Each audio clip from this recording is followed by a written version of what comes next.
I bring this guy with me to almost every presentation I give, especially the ones at the end of a session where you've been challenged and you've heard these great, wonderful talks. You're fidgeting in your seats, you're ready for a break, and then they bring out the opera guy, right? One of my goals is that by the end of this talk, maybe you don't have this look on your face when someone mentions the opera word, but we'll get to that.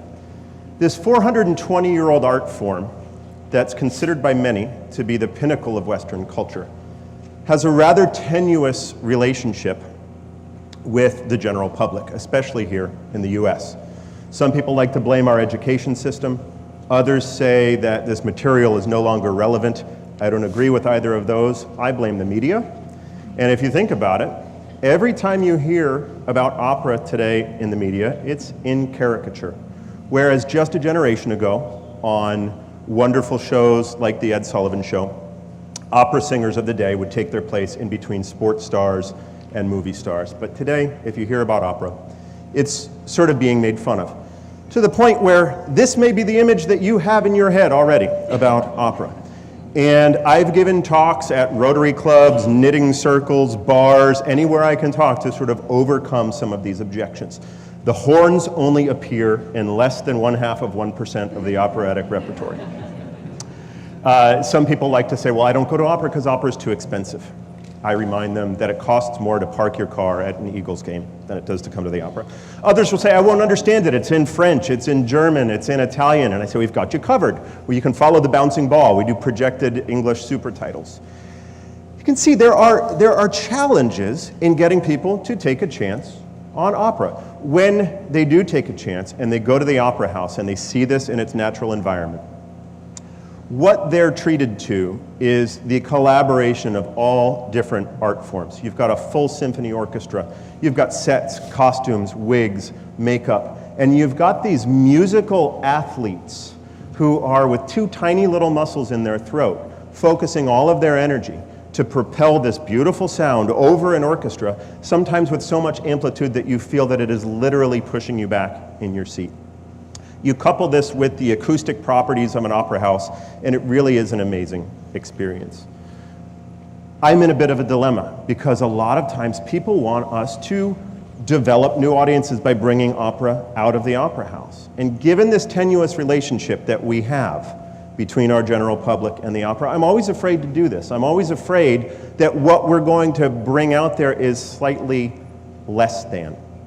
And whenever a well-meaning patron suggests to me that we should have a flash mob, I get some agita, and then I try to ask them how many Facebook likes equals one ticket sale.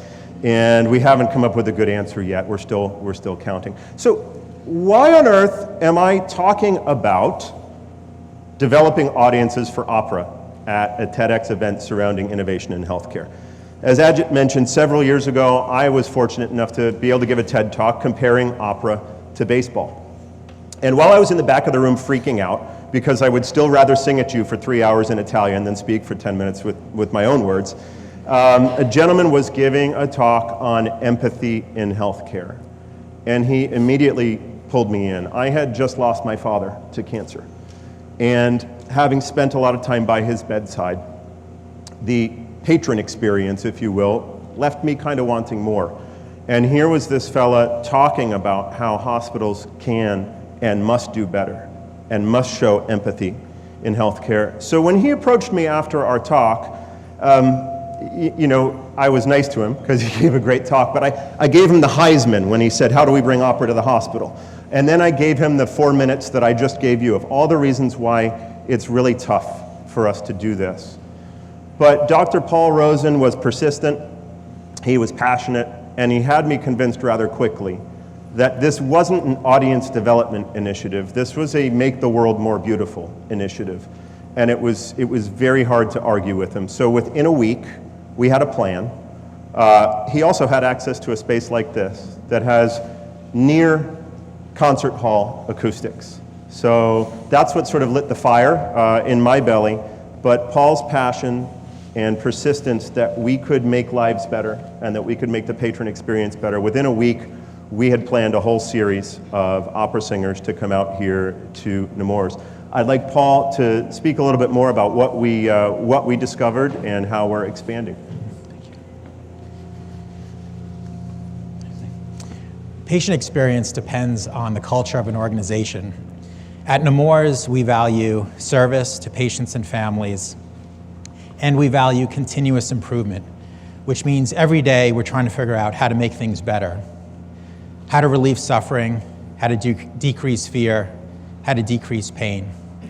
Our Child Life Department reminds us about the power of the healing arts. This photo shows a 5-year-old girl in the middle of a busy day of multiple doctor appointments, taking a few minutes to listen to the music.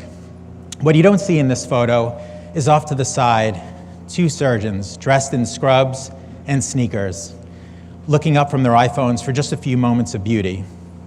And upstairs, a couple patients in wheelchairs, hooked up to IVs with their nurses, peering down from the balcony to take in the music, to take a break from the vital signs, the blood work, the chemotherapy, to take a break from the monotony of being a child in the hospital.